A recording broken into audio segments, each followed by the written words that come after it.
دونوں بہنیں رافیل کو دیکھ کر بہت خوش ہوئی۔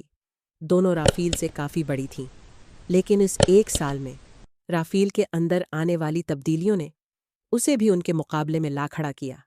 ارم چوہدری، جو اس سے پہلے اسے بچہ سمجھ کر ٹریٹ کرتی تھی، اسے دیکھ کر خوشگوار حیرت میں پڑ گئی۔ اسے رافیل کا یہ روپ بہت بھلا لگا تھا۔ حویلی میں اس کا وقت اچھا گزر رہا تھا۔ رومانہ چوہدری بھی اس کے قد کاٹ اور مضبوط قد کاٹ سے متاثر ہوئے بنا نہ رہ سکی۔ سب نے رافیل کی خوب تعریف کی، لیکن رافیل کہیں اور ہی کھویا ہوا تھا۔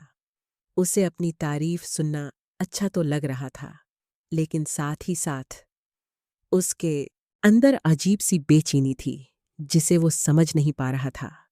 حویلی کی دنیا اس کے لیے نئی نہیں تھی۔ وہ حویلی کے ہر فرد کو اچھی طرح جانتا تھا۔ جو راز عام لوگوں کے علم میں نہیں تھے، وہ بھی رافیل کے پاس تھے، لیکن رافیل کوشش کے باوجود حویلی کے کرداروں میں دلچسپی نہ لے سکا۔ جب حویلی میں بھی دل نہیں لگا تو واپس گھر کے لیے آٹ کھڑا ہوا۔ حویلی کے قطار در قطار کمروں کی بھول بھلیوں سے وہ اچھی طرح واقف تھا، اس لیے بے دھڑک چلتا ہوا وہ جیسے ہی ایک راہداری سے گزرا جس کے ایک طرف صحن اور دوسری طرف کمروں کی لمبی قطار تھی۔ اس کے ناک سے ایک خوشبو ٹکرائی۔ پہلے پہل تو اسے سمجھ نہ آئی کہ خوشبو کس چیز کی ہے، لیکن اگلے ہی لمحے اس کے دماغ میں جھونکی سا آیا۔ یہ وہی خوشبو تھی جو اس رات والی ہستی سے آئی تھی جس نے اس سے فائدہ اٹھایا تھا۔ رافیل کے قدم وہی منجمد ہو گئے۔ اس نے فورا سے پہلے اردگرد دیکھا، لیکن وہاں اسے کوئی ذی روح نظر نہیں آیا۔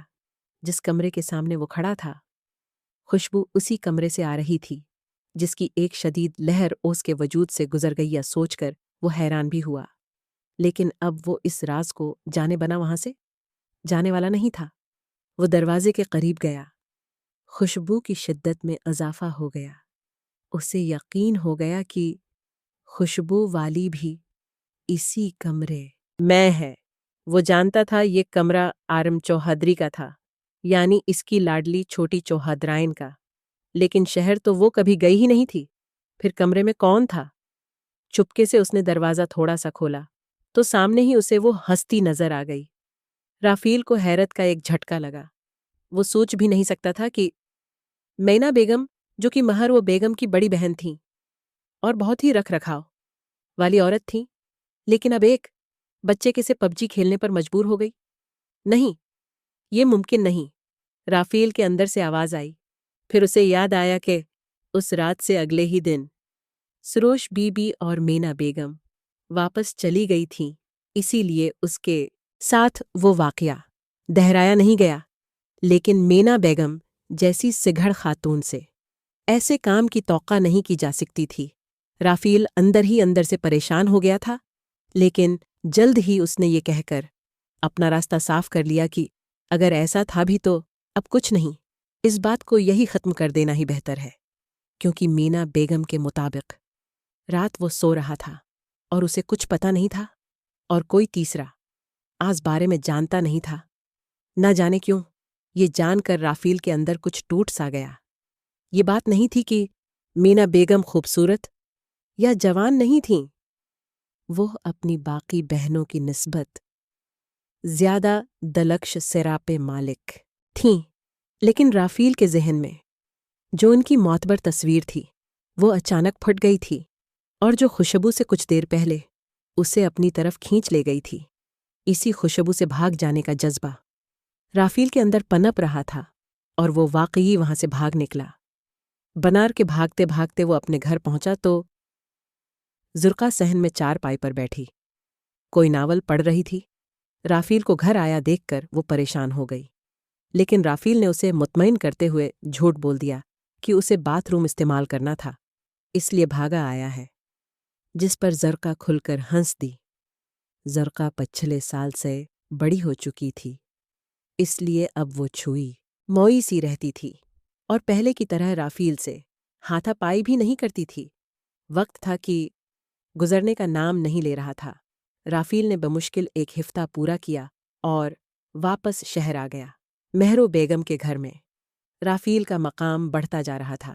آہستہ آہستہ وہ مہر و بیگم کی فیملی کا ہی حصہ بنتا جا رہا تھا۔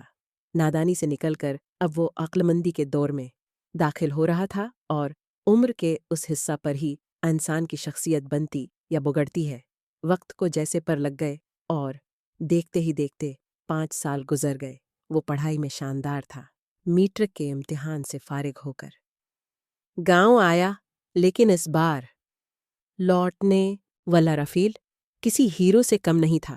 وہ بھرپور نوجوان بن چکا تھا، صحت مند، متناسب، اور چہرے پر داڑھی نے اس کی شخصیت کے روب میں اضافہ کر دیا تھا۔ وہ ایک سلجھا ہوا، سنجیدہ نواجون بن چکا تھا، جو ہر کسی کی عزت کرتا تھا اور ہر وقت نظریں جھکا کر رکھتا تھا۔ پہلے کی طرح اب وہ بلا جھجک حویلی نہیں جا پایا۔ اسے شرم محسوس ہونے لگی تھی۔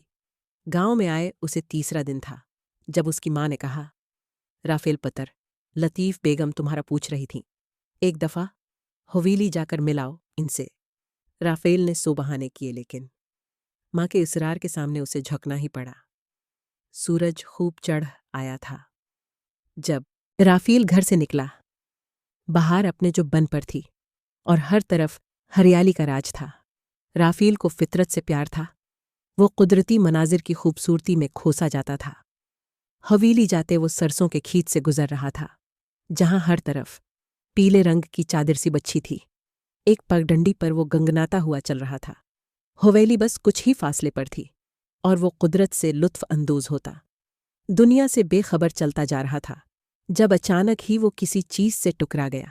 توازن کھو دینے کی وجہ سے وہ منہ کے بل زمین پر گر پڑا، اور جب سنبھلا تب اسے اندازہ ہوا کہ اس کے ساتھ کیا ہوا ہے۔ وہ اکیلا زمین پر گرا ہوا نہیں تھا، بلکہ جس سے وہ ٹکرایا تھا وہ بھی زمین بوس تھی۔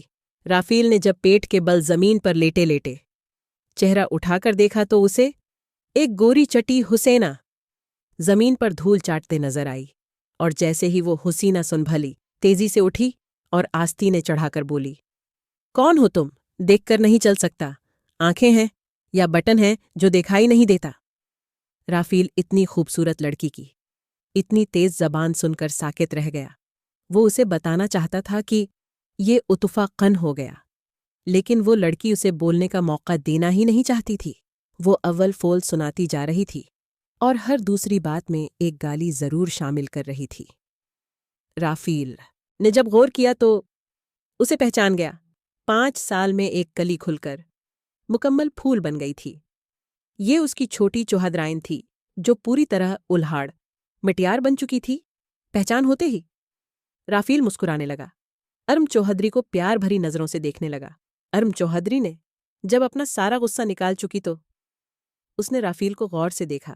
اس کے چہرے کی مسکان دیکھتے ہی وہ بھی اسے پہچان گئی۔ کیا تم رافیل ہو؟ افف، تم رافیل ہی ہونا، اس لیے چپ چاپ سنتے جا رہے ہو۔ ارم کی آنکھیں حیرت سے پھیل رہی تھیں۔ رافیل زمین سے اٹھ کر کپڑے جھاڑتے ہوئے ارم کی طرف پیار سے دیکھ کر بولا، یہ میں ہی ہوں، چھوٹی چوہد رائن، نورین کا بیٹا رافیل۔ رافیل کی آواز بھاری ہو چکی تھی۔ او نو، آئی ڈونٹ بلیو آٹ۔ ارم نے رافیل کے قریب آتے ہوئے حیرت کا اظہار کیا تو رافیل اس کی آنکھوں میں جھانکتے ہوئے بولا، آپ کو یقین ہو جانا چاہیے، چھوٹی چو حد رائن۔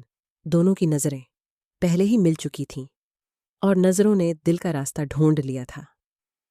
دونوں ایک دوسرے میں محو ایک دوسرے کو دیکھے جا رہے تھے۔ ارم چوہدری کے حسن میں کوئی کمی نہیں تھی۔ وہ بھی جوان ہو چکی تھی، جس کا سراپا خوشبو سے لبریز تھا۔ اس کی گھنی کالی زلفیں بکھر کر اس کی پیشانی پر کھیل رہی تھیں، اور حسن قیامت ڈھا رہا تھا۔ گلے میں پڑے ڈوپٹے نے حسن کو ڈھانپ رکھا تھا، لیکن خوبصورتی کی ہر نشانی ارم چوہدری کے جاذب حسن سے جھلک رہی تھی۔ رافیل اس کے حسن اور اس کی گہری غزالی آنکھوں میں کھو گیا تھا، لیکن اس کا دل زور سے دھڑک اٹھا تھا۔ ارم چوہدری کی سانسیں بھی تیز ہو گئی تھی، اور مسکان سے گالوں پر پڑنے والے گھڑے اور بھی گہرے ہو گئے تھے۔ شاید یہ منظر اور بھی چلتا، لیکن پاس ہی پھٹ پھٹیا۔ پائک کی آواز نے دونوں کو چونکا دیا۔ ایک لمحے کے لیے دونوں نے شرما کر آنکھیں جھکا لیں، اور اگلے ہی لمحے دونوں واپس اپنی دنیا میں آ گئے۔ دراصل میں حویلی ہی جا رہا تھا۔ ماں نے بتایا کہ بڑی چوہد رائن جی مجھے یاد کر رہی ہیں، اس لیے سوچا شہر جانے سے پہلے ان سے مل لوں۔ رافیل نے مدعا بیان کیا تو ارم چہک کر بولی، کیا کہا تم نے؟ چلو میں لے کر چلتی ہوں تمہیں گھر۔ پھر وہ دونوں سنگ سنگ چل پڑے۔ حویلی میں رافیل کو دیکھ کر ایک زلزلہ سا آ گیا۔ ہر کوئی ملنے چلا آ رہا تھا۔ لطیف بیگم، رومانہ، رخشندہ اور کچھ نئے چہرے جن کو رافیل نہیں جانتا تھا۔ ہر کوئی اتنے سوہنے منڈے کو دیکھ کر خوش ہو رہے تھے۔